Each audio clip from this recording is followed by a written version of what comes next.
Bonjour et bienvenue à ce nouvel épisode du débat de la culture pop, l'émission qui repasse en revue les émissions, les films, les événements passés. On regarde ça avec des panélistes. Et cette semaine, Will, on a regardé 19-2 avec deux panélistes. On a eu Leslie qui avait déjà regardé et David qui est un grand fan, qui a beaucoup apprécié la série. On a été chanceux cette semaine une belle série québécoise. Ouais. Moi, c'est la première fois que je l'écoutais, je ne l'avais jamais écouté. Oui, exact. Vous allez voir ce que j'en pensais dans la série, mais franchement, c'est une série, tu le dis dans ton intro plus tard, c'est une série qui a marqué quand même le Québec. Là. Ça a changé le genre de série qu'on pouvait faire au Québec. Ouais. Le genre de réalisation, je pense. On se permettait pas d'aller dans des zones un peu plus cinématographiques dans le type de série. T'sais, on restait dans le décor en carton. Là, on sortait pas trop du lieu de tournage du studio standard. Puis les types de sujets aussi, je pense que c'est intéressant. Aussi. Dans la scénarisation, puis justement dans la série, Claude Legault et Réal Bossé sont deux acteurs principaux dans la série, mais ils ont aussi contribué au niveau de la scénarisation. Fait que ça aussi, c'est intéressant. C'est surprenant de deux, on pourrait dire, humoristes à la base. Là, ouais, parce qu'ils font de l'impro comique, on pourrait dire. Puis on voit un côté plus dramatique dans leur jeu, puis dans leur jeu d'acteur. Puis honnêtement, on découvre, en tout cas moi dans mon cas, Réal Bossé, que je me rappelais pas à quel point il avait été bon là-dedans. Ouais. Ça m'a comme sauté au visage en regardant les premiers épisodes, de dire à quel point c'était un excellent acteur. Pour vrai, là, puis on le voit à mon avis, pas assez, je pense, dans les c'est sûr qu'avec son personnage de Serge dans une galaxie, c'était limité un peu comme ça peut que ça le traîne peut-être un peu dans le temps, mais c'est sûr, il y a du beau talent dans cette série-là, franchement, qu'on découvre, qu'on apprend à découvrir là, tout au long de cet épisode. Puis on aura l'occasion d'en discuter avec nos panélistes de cette semaine. Mais si on veut écouter ça, Will, il y a moyen de le faire sur toutes sortes de plateformes. Bien sûr, premièrement, si vous l'écoutez en version vidéo, nous voir nos faces et nos réactions, c'est disponible sur YouTube. Sinon, la version podcast qui est disponible sur Spotify, Stitchers, Balado Québec, Apple Podcasts et Google Podcasts. Et sinon, je pense qu'il reste juste nos médias sociaux, bien sûr, qui sont Twitter, TikTok, Facebook et Instagram. Et c'est ainsi qu'on se lance avec l'épisode... Dans l'univers de la police de Montréal. L'univers de la police de Montréal avec 19-2. Wouh!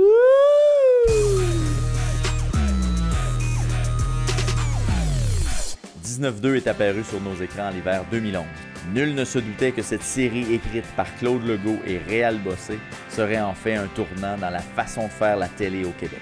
Ajoutons à ça la réalisation de Pods. Après quelques épisodes seulement, les codes d'écoute se sont mis à monter pour ne jamais redescendre. Série qui compte 30 épisodes de 45 minutes, elle nous permet d'entrer dans l'univers des policiers de la ville de Montréal, mais aussi de connaître les hommes et les femmes qui se cachent derrière leurs uniformes.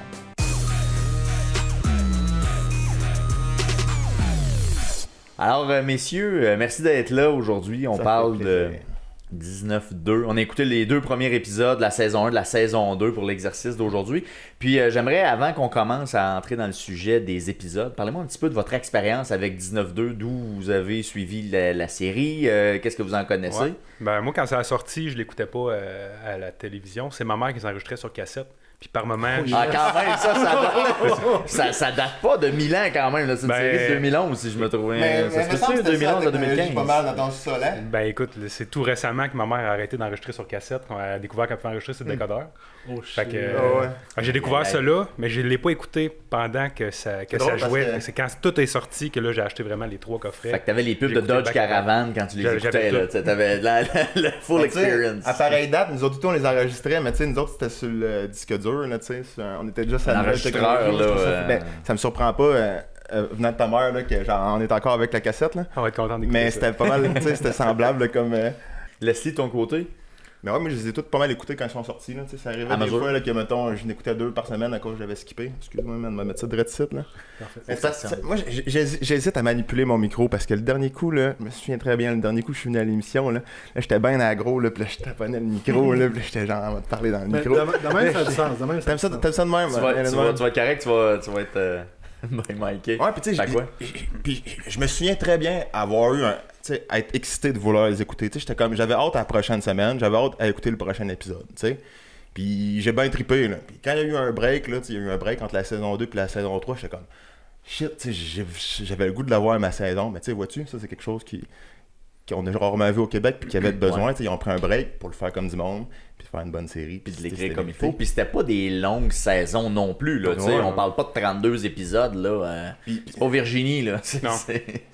Ça, c'est intéressant aussi là, d'avoir cet aspect-là où sur 10 épisodes, parce que chaque saison est 10 épisodes, d'aller en profondeur finalement dans chacun des épisodes sur un 45 minutes qui est souvent assez costaud malgré tout. Mais ça me c'était pas tout le temps 45 minutes par exemple. J'ai l'impression qu'il y avait des épisodes plus longs puis il y avait des épisodes moins longs puis ils se donnaient cette liberté-là. C'est une liberté que tu vois rarement à la TV au Québec, là, tu sais. OK, ça se peut. Moi, j'avais dans la tête que c'était 45 minutes parce que c'est le format d'une heure télé. Mais semble les deux épisodes qu'on a écoutés, les deux, il n'y avait pas le même running time. C'était semblant, mais je suis d'accord avec toi. Il me semble qu'il y avait quelques épisodes qui avaient comme un heure et demie ou un petit supplémentaire. C'est ça, il y avait des comme l'émission d'après était retardée, mettons, des affaires de genre. Ça m'avait beaucoup plu. Comme, on prend le temps de faire l'émission comme qu'elle doit être faite, puis on prend le temps de raconter ce qu'on a à raconter. On met pas un cliffhanger inutile, genre, qui est pas justement, qui est pas nécessaire que tu peux tout compter l'histoire en 10-15 minutes de plus, mettons. Tu es capable, c'est ça, puis tu le transmets bien comme il faut. Puis de toute façon, dans la série, je fais une petite parenthèse rapide, mais il y avait du placement de produits aussi. Fait que d'après moi, il devait se repayer peut-être comme ça s'il coupait des commanditaires. Kia Canada. J'ai pas remarqué ça. Mais il me semble que tout à l'époque, il y avait comme une commandite avec Ford. Ça se peut-tu? C'était quoi les chars? Je dis Kia parce que. Puis il y avait des pubs de Ford là, à toutes les. Il y avait pas mal plus de pubs là, quand on l'écoutait là à la TV. Puis c'était. Tout le temps, là, à l'entrée de l'émission, à l'entrée d'une pub, à la fin d'une pub, puis à tous les blocs pubs, là, c'était genre Ford, checker mon Ford, comment il est hot mon Ford. Là. Mais pour le premier épisode, la saison 1, vous l'avez réécouté récemment, évidemment. Comment vous avez replongé dans cet univers-là? Moi, je vais reprendre tes mots quand tu as dit qu'ils sont chargés, les épisodes. Là. J'ai réécouté la première, puis moi, honnêtement, ça m'a donné le goût de tout le réécouter, la série au complet. Il y a tellement de... Il y a trop d'affaires qui se passent. T'accroches trop facilement, je trouve. Il y a eu beaucoup d'éléments juste dans la première. Puis ça faisait combien de temps que tu l'avais écouté? On va dire, toi, t'étais à décaler de quelques années que tu disais tout à l'heure. Mettons, ça devait faire un bon 6 ans, certain, là, que j'avais pas réécouté un épisode complet. Là. Mais comme je te dis, moi, quand j'ai commencé à l'écouter, j'avais les DVD, je les ai claqués au complet. Là. Ça a peut-être pris 2-3 semaines, là, c'était fini. Là. C'est sûr. Là. Fait que t'as reparti, puis tu t'es replongé assez pour dire, hey, c'est vraiment intéressant, puis assez pour vouloir le réécouter déjà en partant. C'est sûr, je le réécoute. Toi, Leslie? Mais il m'a dit ça dans le char, puis j'étais vraiment gêné d'y en parler parce que je voulais pas scraper les moments de TV, là, tu sais, mais je vais être honnête avec vous autres, là, c'était pas aussi bon que je me souvenais, là. Non? Sacrifice, au début, là, j'ai pogné de quoi, j'étais genre, c'est cliché, pis mais moi, la première scène, là, où ce que son ami se fait abattre, ça, je trouvais ça bon, à ce moment-là. C'était bon, mais la fin marchait pas. J'étais, OK... Le gars, il est jamais allé vérifier si le gars était mort là-bas, lui, il s'y met à terre. Puis, il y avait comme un manque de décorum, genre non, pas de backup, aucune raison, puis après ça, tu sais, comme. Non, mais c'est quand son ami se fait shotter, puis il shotte l'autre, puis il reste à côté de son gars, mais il va jamais voir l'autre gars. Puis là, out of nowhere, là, il a le goût de coller du backup là, maintenant. Maintenant, c'est important. Là. Mais je sais pas jusqu'à quel point ils ont pas justement joué avec la séquence d'événements, puis ils ont coupé peut-être cette portion-là où le gars... Si je me souviens bien, ils font exprès d'être comme mystérieux là-dessus, parce qu'ils font comme des genres de twists, là, à un moment donné, quand ils révèlent pourquoi il est mort, tu sais, toute l'histoire là, avec les anges bleus puis tout. J'étais comme... Il me semble que c'est forcé un peu, dans le sens, ils n'étaient pas obligés d'être aussi secrets, mettons, dans leur façon de faire, ça n'aurait rien enlevé à la chose, puis... ça aurait rendu l'affaire plus vraisemblable. Parce que là, à la place, on les voit juste faire comme des calls un peu bizarres de « Non, on n'a pas besoin de backup. » Puis tu sais, c'est comme... c'est louche, là, comme mystère. C'est pas un vrai c'est que ça revient souvent après quasiment tous les épisodes. Même la saison 2, ça commence avec le résumé de la saison 1. Puis tu sais, ils reviennent avec ça sur le résumé des épisodes précédents. C'est comme... Ouais, c'est vrai qu'il y a mais sérieux, le résumé de la saison 1, tu fais j'ai manqué du stock. C'est fou pareil. C'était quand même... Moi, j'ai honnêtement trouvé que c'était un bon résumé. Parce que j'écoutais le résumé, puis j'étais comme... j'ai pas vraiment besoin de réécouter la saison, parce que je m'en souviens tellement bien. Tout est là. Plusieurs épisodes, j'avais déjà écouté 2 fois, même à l'époque. J'étais genre... Moi, tu vois, moi, je l'ai même pas vu, puis... Avec le résumé, j'ai fait OK, je sais pas mal où est-ce qu'on est rendu dans... C'était combien de temps le résumé? C'était facile une minute passée. Je trouvais que c'était une longueur. Je pense que ça peut nous ramener au sujet du début, le nombre d'épisodes. Il y a suffisamment peu d'épisodes que tu peux recap l'histoire de façon efficace pour quelqu'un qui l'a pas vu. Puis là, après ça, ta chum ou ton blonde, tu sais, il va embarquer lui avec, évidemment. L'épisode de la saison 1, ben c'est ça, on met en place les personnages, évidemment. Donc, il y a Béroff, il y a Chartier qui débarque dans le poste pour sa première fois, le chevreuil de la campagne. C'est quoi le nom du gars qui est le premier qui est smart avec c'est Tyler, le premier qui est smart avec Chartier. Puis genre, c'est là que j'ai pogné ma débarque, quand j'étais genre, c'est lourd, puis c'est un peu cliché, là. Tu sais, quand il l'amène là, sur le bord de la ville, là, puis il dit, ça, c'est ma femme, il va te présenter ma femme. Il est en boisson. Je la protège depuis des années, puis là, je suis comme, ta gueule, dude, là, genre, voir qu'un policier, on va se le dire, là, la plupart des policiers, c'est une job, c'est pas genre une vocation là, qu'il faut que je protège ma ville. Là, tu vois, ta ville a pas une entité, ta ville est changeante aux 5 ans. Là, fait que tu viens pas me faire croire que t'es comme c'est ta femme. C'est un sentiment d'appartenance bien fort. Là. Ça, c'est le moment où je me suis dit, genre, ok, avoir écouté ça aujourd'hui, là, j'aurais probablement changé de poste. Est-ce que vous avez apprécié de voir dès le départ les personnages déjà principaux sont placés, parce que des séries, des fois, c'est long avant que tu apprennes à connaître les personnages. Ah non, tu les présentes tous en partant, tu les vois, tu découvres le trait, puis ils sont assis autour de la table. Je me souviens plus comment ils appellent ça quand ils font Fall-In. Ils te les nomment tous, puis tu sais, ils lâchent des cracks que là, tu dis, ok, lui c'est un peu ce genre de personnage-là, puis c'est ce qui tiennent jusqu'à la fin en réalité. Fait que tu sais, ils sont bien présentés, je trouve, là, puis oui, c'est un point positif. La série est pas longue, mais tout de suite au départ, tu sais qui est qui. Non, moi j'ai apprécié. Ça, faut le réitérer, là. Pas long, ça veut dire positif, là. Je pense qu'il est grand temps dans l'épisode de commencer à faire un peu plus de Québec bashing de ma part, là. C'est le si gros problème. Genre, les quotidiennes, ça ne devrait pas exister. Ouais, mais là tu compares deux choses. Les quotidiennes, c'est sûr que ça n'a aucun rapport. Ça a toujours été la norme au Québec, puis on dirait que ça va toujours l'être. Ça l'était déjà à l'époque. Puis c'est pour ça que, tu sais, j'ai tout embarqué sur le fait qu'il n'y avait pas beaucoup d'épisodes, puis c'était nice, parce que c'était relativement nouveau, là. Enfin, quelqu'un avait compris que, genre, plus d'épisodes, c'était pas mieux, tu sais. Ben, je pense que c'est l'univers de Pods, dans le fond, le réalisateur. Puis lui, il a toujours été de même. Là. Autant dans ses films, c'est genre, hey, on n'est pas obligé de faire des films de calibre d'un film aussi, on peut faire d'autres choses. Fait qu'il il faisait des films différents. Puis la même affaire avec ça donne ça avec la série aussi. Puis tu sais, je veux pas devancer des questions, là, tu sais. Mais ça, c'est la chose qui aurait dû être gardée de cette émission-là. Qu'on aurait dû voir après ça partout au Québec, puis qu'on n'a jamais vu. Quoi? La longueur. C'est simple, c'est cave, c'est simple, mais genre... 10 épisodes genre, nomme-moi une série au Québec, à part 19-2, qui est de la bonne longueur. C'est comme ça que je t'aime. C'est comme ça que je t'aime? C'est direct ça. C'est 8-10 épisodes, 2 saisons. C'est très efficace, c'est straight to the point, t'apprends, c'est merveilleux là. C'est bon ça. Fait que c'est comme ça que je t'aime. Non, c'est pas dans la même gang, c'est dans la même génération de réalisateurs, mais c'est pas exactement la même gang, mais c'est très efficace là, tu sais. Hey, mais je voulais juste revenir sur la présentation des personnages. Oui, vas-y. Moi, j'ai trouvé ça étourdissant.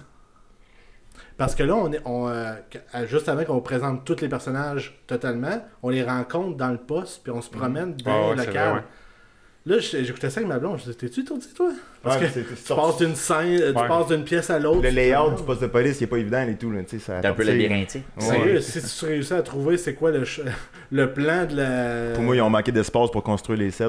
D'après moi, ils ont pas construit 7. Je pense qu'ils ont pris une place, puis ça va être ça. Ah ouais, parce qu'ils disent ça dans behind the scenes, si c'était des vraies places qui ont. Si c'était un poste, un vrai poste, je sais pas non plus. C'est une bonne question. Mais sais-tu, vous connaissez ça plus que moi, mais c'est-tu tourné à l'épaule? Plusieurs scènes, me semble, comme tu dis dans le poste, à un moment donné, ça bouge, ça shake, il y a des zoom in, zoom out. Ça c'est un très bon point. Ben, genre, vois-tu, moi c'est l'inverse. Moi j'ai aimé ça au début. C'est une des premières affaires que j'ai remarqué, là, c'est que je trouvais que le genre de shake dans la caméra, là, ça donnait un genre d'effet, là, pardonnez mon anglicisme, mais c'était comme un effet de found footage que tu aurais pu avoir avec un show comme Cops, là, ou quelque chose qui suit les un effet de documentaire. Mais par exemple, c'est sûr là, que c'est pas pour tout le monde. Là. Ça peut t'en sortir une couple. Ben, tu l'oublies vite, mais c'est parce que ça m'a fait penser à ça quand il a dit c'était étourdissant, que tu faisais le tour du poste. Moi, c'était plus le côté, ça shake, ça va. Est-ce qu'il shakeait à la caméra quand on faisait le tour du poste, tout ouest? Ah, il y a des zoom in puis des zoom out, puis ça bouge. Ouais, puis ça tourne. Ouais, effectivement. Mais dans plusieurs, écoute, il y a des poursuites, quand ils font des poursuites à pied, quand ils font des interventions, ils rentrent dans des bâtiments, ça court, c'est tout le temps caméra à l'épaule. Mais comme tu dis, il y en a qui aiment ça, il y en a qui. Il y en a pour moi. Mettons, moi, il y a certaines places que j'aurais aimé avoir de quoi de plus fixe, voir l'action que. Juste la fameuse scène qui poursuit le gars, là. À un moment donné, moi, j'étais aussi perdu que toi. Là. Ça shakeait tellement qu'on dirait qu'il littéralement qu'il courait. Fait, je pense que c'était l'effet qu'il voulait aussi. Ouais, c'est ça, c'est l'effet recherché, c'est sûr. Mais c'est pas fait pour tout le monde. C'est pas. Perdu. On peut-tu parler de ce gars-là puis son attitude. Comment on appelle ça, là, tu sais, le case, là, que le cas dans lequel il se. Moi, là, retrouve j'avais un souvenir flou de toute cette affaire-là, là, que genre, je vous le jure qu'il m'a tiré dessus, puis finalement, on le sait très bien qu'il a pas tiré dessus quand on a écouté la série, là, mais genre. On n'y croit pas 2 secondes. Non, je m'excuse, là, mais genre... Quand tu le vois dans la série, il n'y a aucun doute qu'il a pas tiré dessus. C'est pas le son d'un gun, c'est sûr et certain. Puis genre... Mais si je me souviens bien, pendant comme 2-3 épisodes, il essaie de nous faire à craindre, il a peut-être tiré dessus. Non, puis... ça a fini l'épisode d'après parce que je suis allé voir l'épisode d'après. Tu vas être sûr? C'est juste 2 épisodes de temps que c'est bon. Ça me rassure, c'était juste 2 épisodes. Genre, j'espère qu'ils nous feront pas à craindre pendant genre 2 épisodes de temps. Et il l'a peut-être ça se résout comme milieu du 2e épisode, genre, là, tu sais. Je trouvais ça bizarre aussi que ils prennent beaucoup d'attention sur ce point-là alors que la personne est recherchée depuis très longtemps. C'est ça. Puis tout. Puis là, lui, il aurait supposément, il n'y a pas vraiment de preuves quelconques. Tu sais, le jeu d'acteur de la fille qui dit qu'il est dans marde, là, il est aucunement convaincant. Tu sais, on dirait une femme qui chicane un enfant, là, genre, ton fusil, hein, tu t'en laisses 600 vies. Puis là, j'étais pas convaincu, là. Puis là, c'est ça, je vous disais, j'étais allé voir l'épisode 2. J'avais un souvenir de l'épisode 2, puis là, peut-être que ça va vous dire quelque chose. Ruff, il est pas bien dans sa tête, on s'entend, là. Il retourne travailler. Il devrait pas travailler, ce gars-là. C'est clair qu'il devrait pas travailler avec ce qui est arrivé, puis il a pas réglé le passé. C'est ça, c'est arrivé son nom. Exact. Il a pas réglé ce qui s'est passé à ce moment-là. Puis il pète des coches avec sa famille. Puis j'avais un souvenir vague dans ma tête qu'il pétait une coche avec son petit gars. Puis c'est dans l'épisode 2 que ça se passe. Puis c'est à ce moment-là que j'ai fait comme, oh shit, Réal Bossé, c'est un solide comédien. Il est bon en tabaslac. Il engueule le petit gars parce qu'il a pas rangé son sac à dos qui traîne dans l'entrée. Le petit gars est en train de faire la vaisselle, puis là, Ruff, il arrive tard le soir. Il explose. Puis là, il fait comme, là, t'as pas rangé ton sac à dos. Puis là, il dit, pète une coche. Puis là, j'étais mal chez nous. Je fais comme, shit, j'aimerais pas ça soit lui qui me dise, va ranger ton sac. Et j'ai vraiment pogné de quoi pour vrai, là. Mais là, côté technique, est-ce que le petit gars, il était en face de. Tu le voyais-tu, le gars, l'enfant? Il est comme de profil. Puis tu vois Réal Bossé qui est de face à la caméra. Fait que tu vois les deux personnages dans la caméra. Fait qu'il a vraiment gueulé sur le jeune. Oui. Il n'y a pas comme genre, c'est un plan de même. Fait que là, tu vois pas qu'il y a un jeune. Non. Il crie après un jeune de. Il y a 13 ans, peut-être, son fils, là, on va dire. Là. Comme le jeune, il faut que ça aille bon aussi pour. Et tabarnache. Il te le ramasse un méchant temps, là, pour vrai, là. Puis c'est là que j'ai fait, ok, je me rappelle à quel point Réal Bossé avait un jeu d'acteur incroyable là-dedans. Puis j'aimerais ça vous entendre là-dessus. J'ai pas vu pas la séquence, j'ai pas vu cette séquence-là. Avez-vous un souvenir justement de son jeu d'acteur par... si on prend juste la première, la deuxième, durant la fusillade, là, le shake qu'il y a, le tremblement dans sa voix, les yeux, il a chaud, tu vois qu'il est en panique. Non, c'est un très bon comédien. Là. Moi, je suis d'accord pour la plupart du temps. Mettons qu'on prend l'épisode 2 là, comme exemple. Tu sais, quand c'était des plans fixes, puis quand c'était des plans préparés, là, il était solide. Surtout là, quand on va jusqu'à quand il est dans la bibliothèque. Là, au moment de la bibliothèque, là, toutes les plans sont sur trépied, sont toutes posées. Puis des fois, il y a un peu de shake. Puis dans ces moments-là, là, tu le sens, l'acting qui est bon, puis tout est naturel. Tout. Mais pendant le fameux plan séquence, là, moi, c'est là que je trouve que tout s'est écroulé dans cet épisode-là. Parce que c'était... Ce qu'ils veulent réussir à faire, c'est bon, c'est nice, mais pendant qu'ils font le plan séquence, on dirait vraiment que le monde font de l'impro. On dirait... Puis tu sais... Man, c'est direct qu'est-ce que j'ai écrit. Il dit, on dirait que c'est de l'impro. Genre, tu sais, pour avoir déjà vu ce monde-là faire de l'impro, ils ont des manies d'improvisateurs, ils font des affaires qui font pas tout à fait de sens, clairement, à ce moment-là, ils étaient pas dirigés, puis comme, puis des fois, tu entends dire des affaires dedans les CB qui font... Tu sais, c'est clairement ça, là, clairement, il improvisait à ce moment-là. Parce que, comme tu dis, un plan séquence, c'est tellement long que je me dis, tu peux pas juste donner ton 100% pendant 2 minutes. Rendu là, et où l'utilité du plan séquence? Moi, je pense qu'on a perdu de la qualité rendu là. Il était 2 minutes trop long, là, puis ça fait qu'on a perdu de l'acting. Puis genre, parce que il prouve tout de suite après, parce qu'à seconde que tu t'en vas à la pause, le plan séquence fini, puis c'est genre comme 3 fois meilleur après ça, là. Genre, ils sont rendus full intense, puis là, t'as le gars qui... T'as Chartier qui dit au newbie, va chercher ton partner, elle, c'est sa première journée de sa job, puis tout. Puis ça devient vraiment intense, puis là, l'acting devient genre A1. Mais juste avant, t'as un gars qui est en arrière d'un rack à cabaret, puis là, tout soudainement, les cabarets sont rendus par balle. Puis là, il se fait tirer dessus. Ouais, c'est vrai. C'est comme... Il y a des éclats, le cabaret bouge pas. Ça fait aucun sens. Genre, le gars, il se protège pendant genre 5 minutes de temps avec des cabarets, là, puis les cabarets là, sont solides. Là. Il passe pas à travers. Il devient d'un chargeur dans les cabarets. J'étais genre... Écoutez ça, mettez ça sur le trépied si tu veux. Il y a un bout, je sais pas si vous l'avez remarqué, mais quand ils sont dans les escaliers, que la sergente détective a dit il est là, puis là, il rentre là, il monte, il ouvre la porte, puis il se tasse à droite avec son gun. C'est le moment de la pub! C'est la pub! C'est un mur de briques, il est là!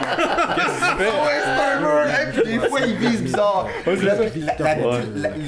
dernier, je dirais, 15 secondes de toutes les sortes disponibles partout au Québec. Clairement, là, ça faisait c'est une partout, minute. Vraiment. Checker leur map sur le site web. Ils sont dans le couloir, là, puis OK, ça, c'est un couloir vide. Ça, c'est un autre couloir vide. Ça, c'est un autre couloir vide. Il fait des tours autour du cadavre. Après ça, il s'en va remettre sa main sur le cadavre. Une excellente bière, franchement, là, celle-là. Mais je trouvais que pour l'immersion, c'est pas gênant. Ça, pour vrai, dans une situation de shooting d'école. Le premier 10 minutes, c'était excellent. C'est la bonne chose. Comme tu disais un peu, il y a peut-être tiré trop loin aussi avec l'ermite. La scène commence, il passe en avant de l'école, il se fait une surveillance. La microbrasserie a déménagé dans un nouvel emplacement en 2022. Bang, bang, ça commence à tirer. Là, l'action commence. Le bonheur d'aller au resto pub. Comme je dis, maintenant, c'est... Des élèves, ça, là, je sais pas si vous avez remarqué ça, mais genre... Tu veux déguster des bières, tu veux essayer. Ils disent, les cours sont supposés... Le gars est en retard, les cours sont supposés être startés. Pourquoi il y a autant de monde dans la salle de la cafétéria? Pourquoi il y a autant de monde dans les salles des classes? Il y a des élèves partout. C'est les sacs à dos. Ces élèves-là. On se retrouve à la microbrasserie L'Ermite où on consomme ton sac à dos est dans la case. T'as juste tes livres. Là, il y a des sacs à dos partout. Es-tu vraiment en retard, le tireur? Ou c'est quoi la... La séquence de dénouement, justement jusqu'à la bibliothèque où là, ils font comme... Ils envoient le chevreuil, finalement, pour pouvoir le tirer. En fait, le chevreuil fait ce qu'il fait bien, là, tu sais. Mais c'est le contraste. C'est Béroff qui fait le chevreuil. Tu t'aimes ça tirer, là, il sort, puis l'autre, il le gonne pendant que... Ça a été rapide. C'est ça, le jeune, je pense qu'il disait qu'il avait 15 ans. Ouais. Mais c'est ça, Chartier était bien... tu sais, plus tard dans le poste, tu le vois, il est bien ému de ça. C'est le premier que je tire. Puis là, je pense c'est l'autre qui dit dis-toi que t'as pas tué un jeune, mais que t'en as sauvé plusieurs vies, tu sais. Ça, c'est une phrase. Mais reste que, tu sais, ce qui te reste en tête, c'est je viens de tuer un kid pareil. C'est dur à... Ouais, le bout qu'on a trouvé vraiment drôle, ben moi puis ma blonde, c'est que genre, t'avais justement... il dit il avait quel âge? Là, moi je dis 15. Ma blonde a dit 17. Oui, c'est long avec... 15. Yes! Il avait quel âge? Il avait 15! Mais il y avait du stock en tabarouette pour 15 ans, par exemple. Hein? Impressionnant. Mais tu sais, ça c'est une portion que j'ai pas trouvé genre comme... On n'est pas américain, tu sais, c'est ça. Pour te pogner ce gun-là de façon... Tu sais, c'est un gun illégal first. Pour te pogner un gun de même, il faut que tu ailles dans le marché illégal. Comment un gars de 15 ans a fait pour se pogner un gun illégal de ce calibre-là? Acheter ça avec les munitions. Pour avoir ça, puis tirer le nombre de fois qu'il a tiré... Ça te prend des connexions au crime organisé, je m'excuse. C'est complètement irréaliste. Là, il a pas volé ça. C'est comme entre ça puis les publicités là, à la radio qui disent ensemble nous pouvons arrêter la violence faite avec les armes. À part moins tirer le monde, je vois pas ce qu'on peut faire. Là, on peut dire c'est quoi le personnage principal favori? C'est quoi le personnage? Effectivement, je vais revenir à ma fiche, je vais terminer mes notes. Colin, moi, il est controversé un peu, mais je pense que c'est... je me rappelle plus son nom, mais je pense que c'est Julien, son nom. C'est celui qui fait les... Ouais, c'est ça, Hull. Ouais. J'ai eu de la misère à accrocher sur ce personnage-là dès le début, parce que dans ma tête, moi, je voyais encore sketch show. Je le voyais encore hyper sarcastique. Ah, ok, ouais. J'avais une référence. Vraiment. Tu l'aimes même s'il touche des enfants? Non, mais c'est ça. Je vais en venir à ça. Au début, je l'aimais pas pantoute. Puis à la fin, quand on découvre que oui, tu sais, il paye, il est pédophile. Ok, là, tu l'aimais là, quand mais là, je me dis, tabarnouche, ben, il a bien joué son jeu tout le long. Tu sais, jamais que je l'aurais soupçonné. Là. C'est pas ça que j'ai dit, là, c'est ce gars-là, il aime les enfants. Oh, you're my man! Je veux pas te pousser en bas du boss, là, comme on dit, en dessous du boss. Votre note sur les épisodes maintenant. Parlez-moi de l'épisode 1 qu'on a parlé tout à l'heure. Comment vous évaluez cet épisode sur 10? Presque un 10 sur 10. Moi, comme je dis, l'avoir écouté, ça me donne envie de me replonger dedans. Là. Il y a tellement d'éléments juste dans le premier épisode que dis, j'ai pas le choix d'écouter le reste pour voir qu'est-ce qui va se passer. Là. Puis t'avais quand même, t'as comme des trous de mémoire, on va dire, c'est quoi le détail. Il change de poste. Il y a sa blonde qui est à l'extérieur, mais on comprend bien qu'elle sait pas si elle veut vraiment venir le rejoindre. T'as Beroff qui est pas jasant, qui a vécu un gros traumatisme, l'autre qui se fait tirer une balle dans la tête, on sait pas s'il est mort. Il y a beaucoup d'éléments que... Même dans le deuxième épisode de la saison 1, on voit Chartier arrêter son père. Oui, c'est ça. C'est pour ça qu'il s'est en allé en ville, finalement. Là. On l'a vu dans le flashback aussi. Mais c'est ça, mais c'est quand même... Tu fais comme, oh shit, ok, c'est quand même... C'est quelque chose, d'arrêter son père qui est en boisson, tu sais. Mais c'est ça, pour en revenir au flashback, là, il s'est passé quand même beaucoup de choses dans la première saison que j'ai vu, là. Je veux dire... Il sortait avec la sœur de Beroff. La sœur, ouais, c'est ça. ouais. Puis il y avait sa femme pareil, puis en tout cas, ça a l'air... Mais il essayait de faire beaucoup de choses, un peu comme ce que lui... Traditionnel, tu sais. Émission québécoise où il se passe 60 affaires en même temps, là. Trauma, stats. Mais c'est des quotidiennes, ça c'est... S'il y a de quoi c'est pire, parce que justement le sujet... Mais ils ont abandonné ça vite, là, cette tangente-là. Leslie, toi, t'en as, c'est le premier. Moi, c'est plate à dire, mais genre, tu sais, oui, je l'ai beaucoup aimé la série, mais si on y va parce que j'ai écouté, là, tu sais, cette semaine, là, tu sais, moi, je vais avec juste un 6, là, tu sais. La note de passage, parce que ça passe, tu sais, ça aurait pu... Tu sais, tu veux savoir qu'est-ce qui se passe après, tu peux juger une série de même juste avec... Ça te prend au moins 3 épisodes pour juger une série de même, puis savoir si tu veux l'écouter. Fait que tu peux pas te faire une idée avec ton 6 sur 10 du premier épisode, mais tu sais, quand je l'ai réécouté, là, ça n'avait pas fait la même affaire qu'avant. T'as pas le même effet, j'avais pas le même art, puis j'avais pas le même... ça se peut très bien que j'aurais pas réécouté. J'aurais vu ça aujourd'hui, puis ça se peut très bien que j'aurais pas continué. T'aurais peut-être arrêté là. J'aurais peut-être arrêté là. Ben tu vois, moi j'ai vu ça hier. Fait que pour la première fois, moi je l'avais jamais écouté, puis ça m'a intéressé. Fait que j'ai le goût d'aller voir les autres émissions. Fait que tu vas garder les DVD. Ouais, tu vas emprunter les coffrets. Mais non, c'est ça. Juste la fameuse scène du poulet qu'on parle depuis tantôt, avec Beroff, que genre tu vois son traumatisme pendant qu'il essaie de sauver l'autre. Puis non, il y a des bonnes choses là-dedans. Il y a des moins bonnes choses aussi. Mais je donne un 8. Moi, j'ai beaucoup aimé replonger là-dedans. Puis je serais tendance à dire comme Will un 8, honnêtement. Parce que ça m'a donné le goût de la réécouter par la suite. Vous avez aimé ça, les gars? Moi, je trouve que... Ouais, non, pour vrai. C'est peut-être de la nostalgie. Tu sais, des fois, il faut faire attention entre la nostalgie puis c'était vraiment bon. Là, je le sais pas. Je ne sais pas si c'était de la nostalgie à savoir, ah oui, c'est vrai, c'était bon, puis j'étais déjà un peu motivé d'avance à dire, ça va être bon, je le sais, parce que je l'ai déjà écouté. Fait que peut-être ma note est teintée de ça. Hey, merci les gars, merci d'avoir revisité 19-2 et toi, Will, de l'avoir regardé. Merci beaucoup. Ça fait plaisir.